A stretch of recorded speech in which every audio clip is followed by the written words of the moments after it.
కదాచిద్గోపాలాన్ విహితమకసంభార విభవాన్ నిరీక్షత్వం శౌరే మఘవమధ ముద్వంసితుమనాః నిజానన్న ప్రేత్యాన్ వినయ మృదు నందాది పశుపాన్ అపృచ్ఛః కో వాయం జనక భవత ముద్యమైతి.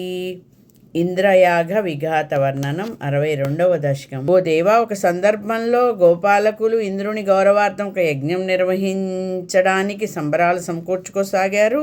అది చూసి ఇంద్రుని గర్వం అణచదల్చి ఏమీ ఎరుగని వ్యక్తిలా నందాది పెద్దలను ఈ భారీ ఏర్పాట్లకు కారణం ఏమిటి అని వినమ్రంగా అడిగావు.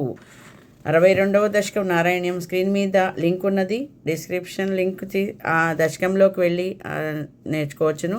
స్వరస్పందన యూట్యూబ్ ఛానల్కి సబ్స్క్రైబ్ చేసుకోండి. Thank you.